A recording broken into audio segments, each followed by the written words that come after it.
வருகின்றது. தலை நிமிர்ந்து நில்லுங்கள், உங்கள் மீட்பு நெருங்கி வருகின்றது. ஆண்டவரே, உம் பாதைகளை நான் அறியச் செய்தருளும். உம் வழிகளை எனக்கு கற்பித்தருளும்.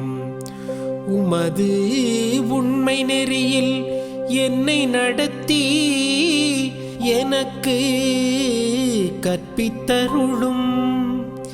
ஏனெனில் நீரே என் மீட்பராம் கடவுள்.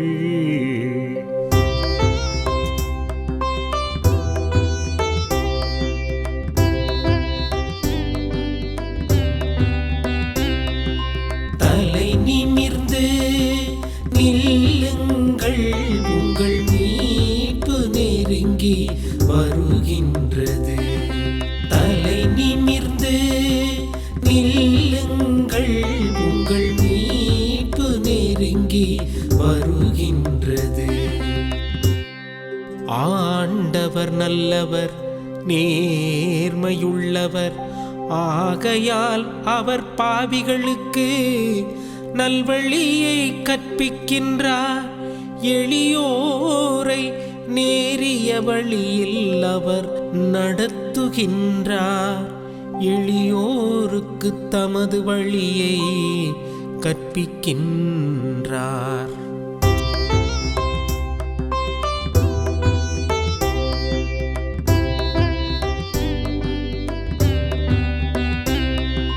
தலை நிமிர்ந்து நில்லுங்கள், உங்கள் மீட்பு நெருங்கி வருகின்றது.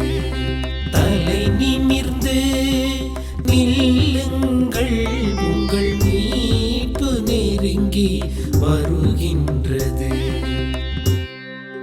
ஆண்டவரது உடன்படிக்கையையும் ஒழுங்குமுறையையும் கடைப்பிடிப்போர்க்கு அவருடைய பாதைகளெல்லாம் பேரன்பும் உண்மையும் உள்ளனவாய் விளங்கும்.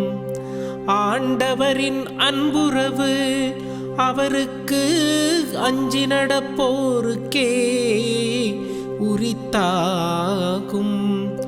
அவர் அவர்களுக்கு தமது உடன்படிக்கையை வெளிப்படுத்துவார்.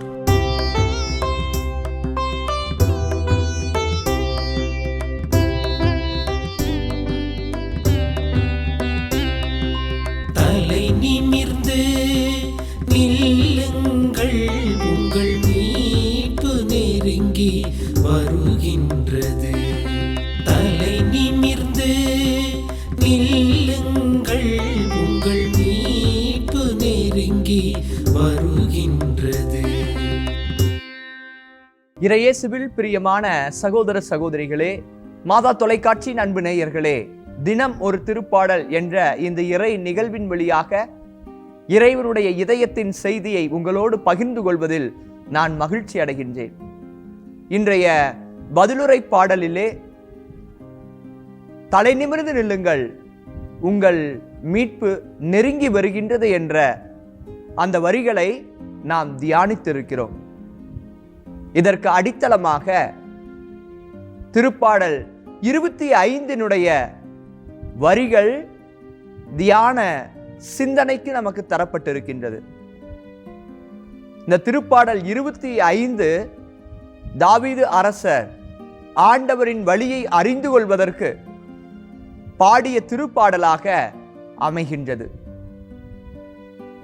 ஆண்டவரே, உமது வழி நேர்மையானவை, நீதியுள்ளவை, உண்மையானவை என்பதை எடுத்துரைப்பதாக இந்த திருப்பாடலினுடைய வரிகள் நமக்கு ஒரு அர்த்தத்தை தருகின்றது.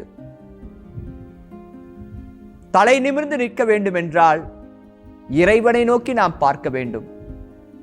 அதனால்தான் திருப்பாடல் ஆசிரியர் மலைகளை நோக்கி என் கண்களை உயர்த்துகின்றேன், எங்கிருந்து எனக்கு உதவி வரும் என்று வெளிப்படுத்துகிறார். இன்று நமது கண்கள் இறைவனை நோக்கி இருந்தது என்றால் இறைவனுடைய நன்மைத்தனத்தை நாம் உணர்ந்து கொள்ள முடியும்.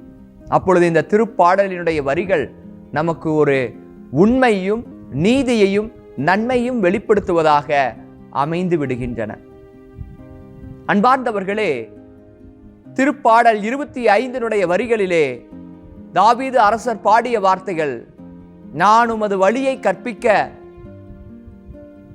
எனக்கு இறை ஞானத்தை தந்தருளும் என்று பாடுகின்ற வரிகள் இன்று நமது சிந்தனைக்காக நாம் எடுத்துக்கொள்ளப் போகிறோம்.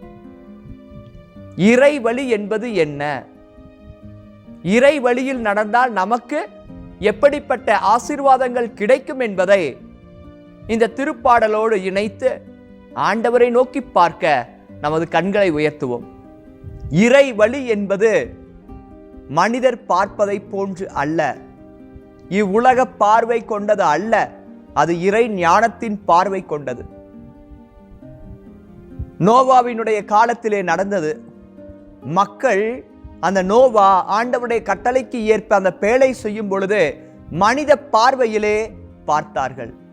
ஆனால் தொடக்க நூல் 6ஆம் அதிகாரம் 8வது வசனத்திலே ஆண்டவருடைய அருள் பார்வை நோவாவுக்கு கிடைத்ததினால் அவர் ஆண்டவருடைய வழியை தேர்ந்தெடுக்கிறார். அந்த வழி நன்மையின் வழி. எனவேதான் அவர் வழியாக அவருடைய பிள்ளைகள் சேம், காம், எஃபேத்து இவர்கள் மூவரும் அந்த சந்ததி முழுவதும் படைப்பு நிலையில் இருந்த பறவை இனங்களும் விலங்கினங்களும் அந்த குடும்பமே பாதுகாக்கப்பட்டது என்றால் இறை வழியை இறை ஞானத்தோடு நோவா தேர்ந்து கொண்டதன் காரணமாக. எனவே இறை வழி என்றாலே இறை ஞானத்தின் வழி. இவ்வுலகம் காட்டுகிற வழி அல்ல, ஆண்டவர் காட்டுகிற வழி. இதை ஆண்டவர் இயேசு கிறிஸ்துவும் உறுதிப்படுத்துகிறார். வாழ்வுக்கு செல்லும் வழி பாதை குறுகலானது, எனவே அதிலே வருத்தி முயலுங்கள், நுழைய முயலுங்கள் என்று வெளிப்படுத்துகின்றார். எனவே இறை ஞானத்தின் வழி என்பது இறைவனுக்குரியவற்றை பார்த்து நடப்பது.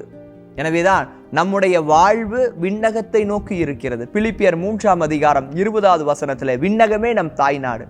எனவே தலை நிமிர்ந்து நில்லுங்கள், உங்கள் மீட்பு நெருங்கி வருகிறது என்றால் எதை நோக்கி நாம் தலை நிமிர்ந்து நிற்க வேண்டும்? விண்ணகத்தை நோக்கி இருக்க வேண்டும். ஏனென்றால் முதல் வருகையிலே ஆண்டவருடைய பிறப்பு மனித பிறப்பாக அமைந்தது என்றால் 2ஆம் வருகை விண்ணக வேந்தராக அவர் வரப்போகிறார். எனவே தலை நிமிர்ந்து நிற்க வேண்டும் என்றால் நாம் செய்ய வேண்டியது இறைவனை நோக்கி நாம் பார்க்க வேண்டும். எபிரேயர் 12ஆம் அதிகாரம் 2வது வசனத்திலே ஆண்டவருடைய வார்த்தை இவ்வாறு வருகிறது, நம்பிக்கை துவங்கி வழி நடத்துவரும் அதை நிறைவு செய்வருமான நம் ஆண்டவர் இயேசு கிறிஸ்துவின் கண்களை பதிய வையுங்கள். அந்த பதிய வைக்கின்ற அந்த பார்வை நம்மிடம் இருந்தது என்றால் நம்முடைய வாழ்க்கையிலே பாவத்தை நினைத்து நாம் கலங்க மாட்டோம். மாறாக பரிசுத்த வாழ்விலே நான் எப்படி ஆசீர்வாதத்தை அனுபவிக்கப் போகிறேன் என்ற எதிர்பார்ப்போடு எதிர்நோக்கோடு இந்த நிலையிலே நமது வாழ்க்கையை அமைத்துக் கொள்வோம். அப்பொழுது இறைவன் தருகின்ற இந்த ஆசீர்வாதம் இறை வழியில் நடப்பவர்களுக்கு, ஆண்டவர் வழியில் அனைத்து மக்களினங்களும் ஒன்று கூடுவார். ஆண்டவருடைய வார்த்தை வெளிப்படுத்துகிற தந்தையே நாம் ஒன்றாயிருப்பது போல இவர்களும் ஒன்றாயிருப்பார்கள். அந்த பார்வை, தலை நிமிர்ந்த பார்வை நம்மிடம் இருந்தது என்றால் இறை ஆசீர்வாதங்கள் நம்மை தேடி வரும் என்ற ஒரு சிந்தனையோடு நமது மீட்பு என்பது இறைவன் நமக்கு கொடுத்து விட்டார். அந்த மீட்பிலே நாம் பங்கெடுக்க வேண்டும் என்றால், அந்த மீட்பின் ஆசீர்வாதம் நமக்கு கிடைக்க வேண்டும் என்றால் ஆண்டவரே நோக்கி பார்ப்போம், ஆண்டவரே நம்பி இருப்போம், ஆண்டவரே நமக்கு துணையாக இருப்பார் என்ற விசுவாசத்தோடு இந்த நாளில் இந்த இறை ஜெபத்தோடு நாம் பயணிப்போம். எங்களை நேசித்து வழிநடத்துகிற எங்கள் அன்பின் தந்தையே, இந்த நாளுக்காக நேரத்திற்காக நன்றி செலுத்துகிறோம். இந்த நாளிலே உமது மேலான தெய்வீக அருளிலே திருப்பாடல் 25 வரிகளை நாங்கள் தியானித்து உம்மை நோக்கி பார்த்து எங்களுடைய மீட்பின் நிறை ஆசீர்வாதங்களை பெற்றுக்கொள்ளக்கூடிய மனநிலையை உருவாக்கி கொடுத்திருக்கிறோம். கிருபையின் நேரங்களுக்காக நன்றி ஆண்டவரே. கிறிஸ்துவின் மனநிலை உங்களில் இருப்பதாக. பிலிப்பியர் 2:5 நாங்கள் ஜெபிப்பதை போல, படிப்பதை போல ஆண்டவரே கிறிஸ்துவினுடைய மனநிலை உம்மையே நோக்கியதாக இருந்தது. நாங்களும் எங்களுடைய வாழ்க்கையில் விண்ணகத்தை நோக்கிய சிந்தனைகளையும் சொற்களையும் செயல்களையும் வெளிப்படுத்த இந்த நாள் முழுவதும் உமது இறை வார்த்தை எங்கள் உள்ளங்களிலும் இல்லங்களிலும் நாங்கள் செல்லுகின்ற பயணங்களிலும் நிறைவான ஆசீர்வாதத்தின் நேரங்களாக, பயணங்களாக மாற்றித்தர அர்ப்பணித்து